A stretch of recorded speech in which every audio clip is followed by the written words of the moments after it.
ಮೂರ್ತಿ ಪೂಜೆ ಮಾಡೋರನ್ನ ಕೊಲ್ಲಿ ಅಂತ ಹೇಳ್ಕೊಡೋ ಒಂದು ಪುಸ್ತಕದಿಂದ ಈಗ ಈ ತರ ಪರಿಸ್ಥಿತಿ ಬಂದಿದೆ. ಕೇರಳದಲ್ಲಿ ಹೆಣ್ಮಕ್ಳನ್ನ ಮದುವೆ ಮಾಡ್ಕೊಂಡು ಜಿಹಾದ್ ಮಾಡಿದ್ರು, ಲವ್ ಜಿಹಾದ್ ಮಾಡಿದ್ರು, ಕಾಲ್ಪನಿಕ ಕತೆ ಅಂತ ಹೇಳಿದ್ರು, ಪ್ರೊಪಗ್ಯಾಂಡ ಅಂತ ಹೇಳಿದ್ರು, ಅಮ್ಮಾಯಕ ಹಿಂದೂ ಅನ್ನ ಸುಟ್ಟಾಕಿದ್ರಲ್ಲ. ಲೈವ್ ಆಗಿ ನೀವೇ ನೋಡ್ತಾ ಇದ್ದೀರಾ, ಟ್ರೇಲರ್ ಮಾತ್ರ. ಮುಂದಿನ ದಿನಗಳಲ್ಲಿ ನಾವೇನಾದ್ರೂ ಸುಭದ್ರವಾದ ಹಿಂದೂ ಪರ ಸರ್ಕಾರ ಅಂತ ತರಲಿಲ್ಲ ಅಂದ್ರೆ ಏನು ಬಾಂಗ್ಲಾದೇಶಲ್ಲಿ ಆಗ್ತಾ ಇದ್ದು ಇಲ್ಲೂ ಆಗಲ್ವಾ, ಸಂದೇಹನೇ ಇಲ್ಲ.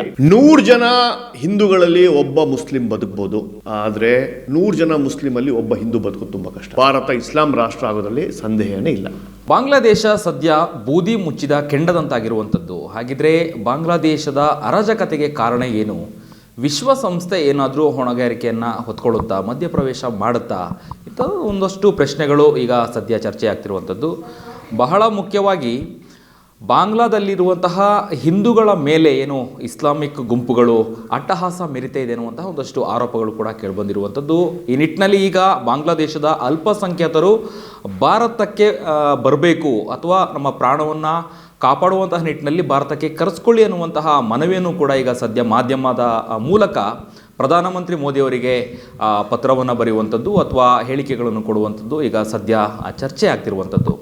ಒಟ್ಟಾರೆಯಾಗಿ ಬಾಂಗ್ಲಾದೇಶದ ಈ ಒಂದು ಪರಿಸ್ಥಿತಿಯ ಬಗ್ಗೆ ಕೆಲವೊಂದು ವಿಚಾರಗಳ ಬಗ್ಗೆ ಚರ್ಚೆ ಮಾಡಲಿಕ್ಕೆ ನಮ್ಮೊಂದಿಗೆ ಹಿಂದೂ ಪರ ಸಂಘಟನೆಯ ಮುಖಂಡ ಆಗಿರುವಂತಹ ಹಿಂದೂ ಹೋರಾಟಗಾರ ಪ್ರಶಾಂತ್ ಸಂಬರ್ಗಿ ಅವರು ನಮ್ಮೊಂದಿಗಿದ್ದಾರೆ. ಅವರೇ ನಾವು ಮಾತನಾಡಿಸ್ತೋಗೋಣ.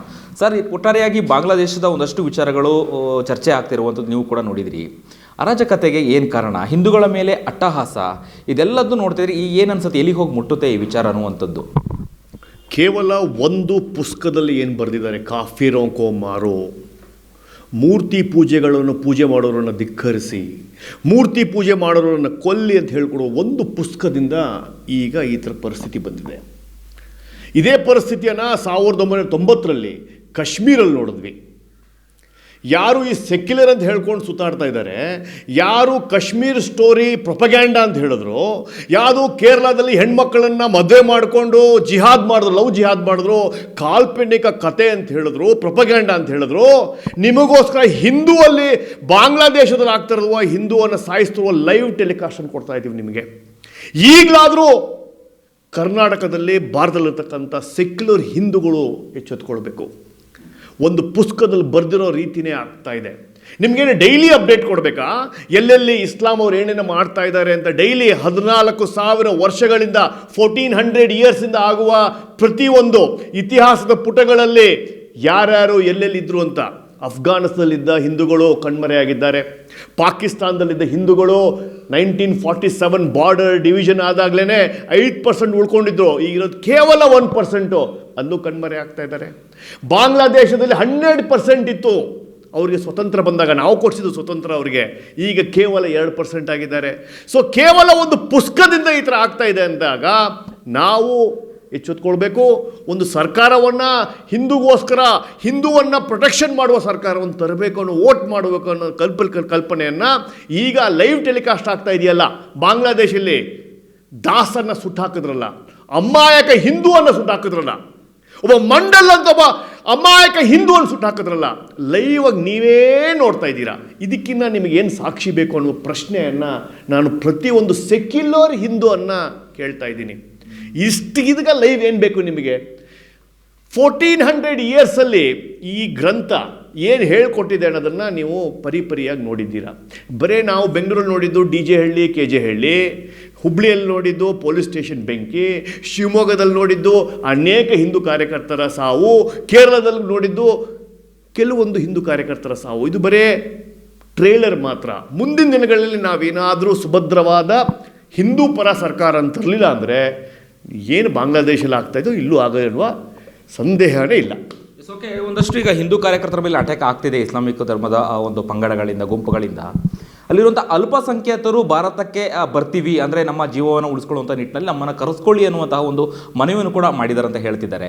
ಏನು ಅನಿಸುತ್ತೆ, ಮೋದಿಯವರು ಏನಾದರೂ ಒಪ್ಕೊಳ್ತಾರಾ ಅಥವಾ ಚಾನ್ಸಸ್ ಇದೆಯಾ ಕರೆಸ್ಕೊಂಡ್ರೆ? ಅಥವಾ ಇಲ್ಲಿಗೆ ಕರೆಸ್ಕೊಂಡ್ರೆ ಏನೆಲ್ಲ ಡ್ಯಾಮೇಜ್ಗಳು ಆಗ್ಬೋದು, ಸಮಸ್ಯೆಗಳು ಎದುರಿಸ್ಬೋದು ಅನ್ನುವಂಥದ್ದು? ವಿಶ್ವದಲ್ಲೇ ಹಿಂದೂಗಳಿಗಿರ್ತಕ್ಕಂಥ ಏಕೈಕ ದೇಶ ಅಂದರೆ ಭಾರತ, ಇನ್ನು ಮಿಕ್ಕಿದ್ರೆ ನೇಪಾಳ. ಖಂಡಿತವಾಗ್ಲಿಯೂ ಬಾಂಗ್ಲಾದೇಶದಿಂದ ಹಿಂದೂಗಳು ಬರ್ತಾರೆ ಅಂತ ಹೇಳಿದ್ರೆ ಒಂದು ಕಾನೂನೇ ಬಂದಿದೆ. CAA ಕಾನೂನು BJP ಸರ್ಕಾರ 2019 ತಂದಿದ್ದಾರೆ. ಯಾರಾದರೂ ನಾಗರಿಕತೆಯನ್ನು ತಗೋಬೇಕು, ಈ ಸುತ್ತಮುತ್ತ ಇರತಕ್ಕಂಥ ಮುಸ್ಲಿಂ ರಾಷ್ಟ್ರದಲ್ಲಿ ಯಾರಾದರೂ ಹಿಂದೂಗಳು ಭಾರತದ ನಾಗರಿಕತೆಯನ್ನು ಸಿಟಿಸನ್ಶಿಪ್ಪನ್ನು ತಗೋಬೇಕು ಅಂದರೆ ಅವರಿಗೆ ಒಂದು ಕಾನೂನಿದೆ, ಖಂಡಿತ ಅವ್ರು ಕೊಡಬೇಕು. ಯಾಕೆ ಅಂದರೆ ಸಾವಿಗಿನ ಬೆಟರ್ ಆಗಿ ಅವ್ರು ವಲಸೆ ಬಂದು ಭಾರತದಲ್ಲಿರೋದು ವಾಸಿ. ಅದಕ್ಕೆ ನಾವು ಆಹ್ವಾನ ಮಾಡಬೇಕು. ಹಿಂದೂ ಅಣ್ತಂಬರು ಅವ್ರಿಗೆ ಜಾಗ ಕೊಟ್ಟು ಕೆಲಸ ಕೊಡಬೇಕು. ಅವರು ಅಫಿಷಿಯಲ್ ಆಗಿ ಡಾಕ್ಯುಮೆಂಟನ್ನು ಸಬ್ಮಿಟ್ ಮಾಡಿ ನಾನು ಹಿಂದೂ ಆಗಿದ್ದೇನೆ, ದಯವಿಟ್ಟು ನನಗೆ ಆಶ್ರಯ ಕೊಡಿ ಅಂತ ಕೇಳ್ತಾ ಇದ್ದಾರೆ. ಆದರೆ ಬಿಗ್ಗರ್ ಪ್ರಾಬ್ಲಮ್ ಇರೋದು ಅನ್ಅಫಿಷಿಯಲ್ ಆಗಿ ಬಂದು ಬಾಂಗ್ಲಾದೇಶಿಗಳು ಇಲ್ಲಿ ಬಂದು ಸೇರ್ಕೊತಾ ಇದ್ದಿರಲಿಲ್ಲ, ರೋಹಿಂಗ್ಯಾಸ್ಗಳು ಬಂದು ಸೇರ್ಕೊತಾ ಇದ್ದಾರಲ್ಲ, ಅದು ನಮಗೆ ಪ್ರಾಬ್ಲಮ್ ಆಗ್ತಾ ಇರೋದು. ಹಿಂದೂಗಳು ಬರ್ತಾರಾ? ಖಂಡಿತ ಬರಲಿ. ಅದಕ್ಕೆ ಮೋದಿ ಆಗಿರ್ಬೋದು, UN ಆಗಿರ್ಬೋದು, ನಮ್ಮಲ್ಲಿ ಭಾರತದಲ್ಲಿ ಸರ್ಕಾರ ಕಾನೂನಿದೆ, CAA ತಂದಿದ್ದಾರೆ, ಸಿಟಿಸನ್ಸ್ ಅಮೆಂಡ್ಮೆಂಟ್ ಆ್ಯಕ್ಟ್ ಇದೆ. ಖಂಡಿತ ಅವರಿಗೆ ಸಿಟಿಸನ್ಶಿಪ್ ಕೊಡಲೇಬೇಕು ಅನ್ನುವ ನನ್ನ ಒಲವಿದೆ. ಅದಕ್ಕೆ ಏನೇನು ಬೇಕೋ ಈ ಸರ್ಕಾರ ಮಾಡುತ್ತೆ ಅಂತ ನನ್ನ ನಂಬಿಕೆ ಇದೆ.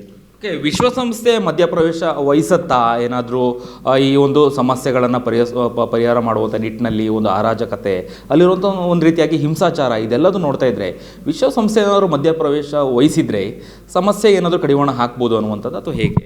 ನೋಡಿ, ಇಷ್ಟು ದಿನ ವಿಶ್ವಸಂಸ್ಥೆ ಹಿಂದೂಗಳ ಸಾವು ಬಗ್ಗೆ, ಹಿಂದೂಗಳ ನರಮೇಧದ ಬಗ್ಗೆ ಮಾತಾಡಿರಲಿಲ್ಲ.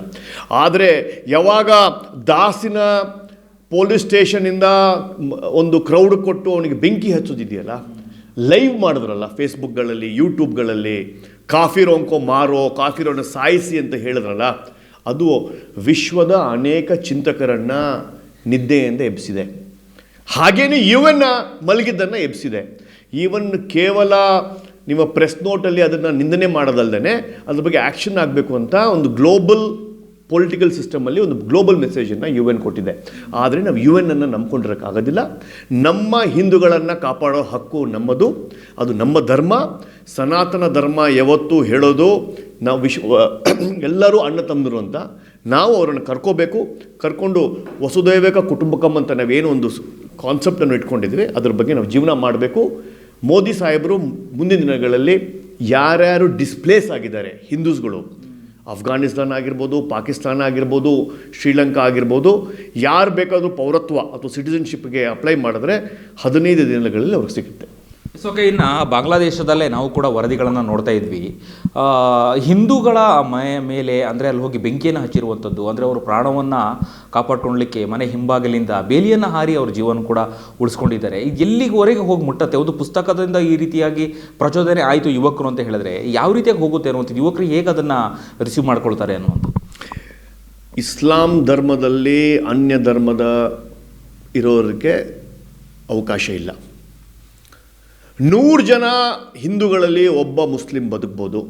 ಆದರೆ 100 ಜನ ಇರ್ತಕ್ಕಂಥ ಹಿಂದೂಗಳಲ್ಲಿ ಒಬ್ಬ ಮುಸ್ಲಿಂ ಬದುಕ್ಬೋದು ಅಂತ ಹೇಳಿದ್ನಲ್ಲ, ಅದೇ 100 ಜನ ಮುಸ್ಲಿಮಲ್ಲಿ ಒಬ್ಬ ಹಿಂದೂ ಬದುಕೋದು ತುಂಬ ಕಷ್ಟ ಆಗುತ್ತೆ. ಇದು ಅನೇಕ ಬಾರಿ ಭಾರತದಲ್ಲಾಗಿದೆ, ಎಲ್ಲ ಕಡೆ ಆಗಿದೆ.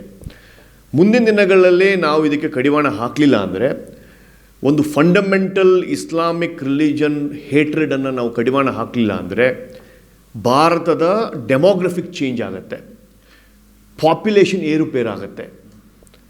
PFI ಏನೊಂದು ಕನಸು ಕಂಡಿದೆ 2050ರಲ್ಲಿ ಭಾರತವನ್ನು ಮುಸ್ಲಿಂ ರಾಷ್ಟ್ರ ಮಾಡಬೇಕು ಅನ್ನೋದನ್ನು ನಾವು ಕಾನೂನಾಗಿ ಪಾಪ್ಯುಲೇಷನ್ ಕಂಟ್ರೋಲ್ ಮಾಡೋದಾಗಲಿ ಅಥವಾ ಸೆಕ್ಯೂರಿಟಿ ಟು ಹಿಂದೂಸ್ ಮಾಡೋದಾಗಲಿಲ್ಲ ಅಂದರೆ ಡೆಮೋಗ್ರಫಿಕ್ ಚೇಂಜ್ 2025 ಭಾರತ ಇಸ್ಲಾಂ ರಾಷ್ಟ್ರ ಆಗೋದ್ರಲ್ಲಿ ಸಂದೇಹನೇ ಇಲ್ಲ.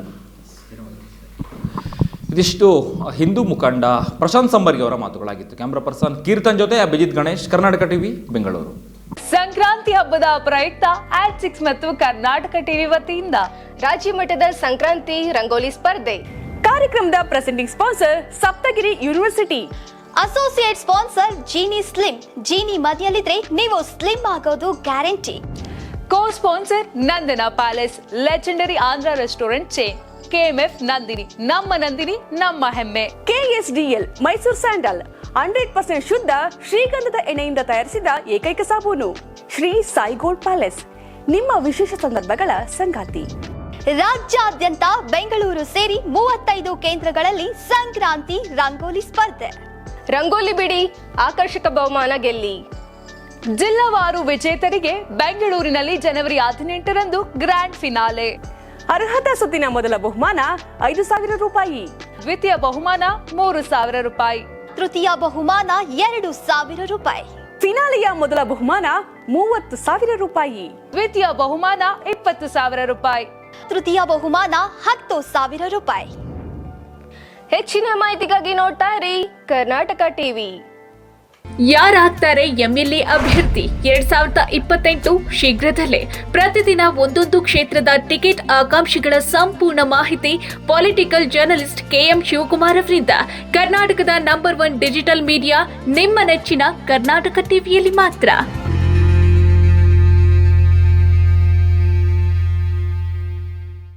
ನೀವು ಸಣ್ಣ ಆಗ್ಬೇಕಲ್ವಾ? ಅದು ಒಂದು ಉತ್ತಮ ಆಹಾರದಿಂದ ಸಣ್ಣ ಆಗ್ಬೇಕಲ್ವಾ? ಪ್ರತಿದಿನ ನಮ್ಮ ಜೀನಿ ಸ್ಲಿಮ್ನ ಯೂಸ್ ಮಾಡಿ ಯಾವುದೇ ಸೈಡ್ ಎಫೆಕ್ಟ್ ಇಲ್ದಂಗೆ ನೀವು ಸಣ್ಣ ಆಗ್ತೀರಾ.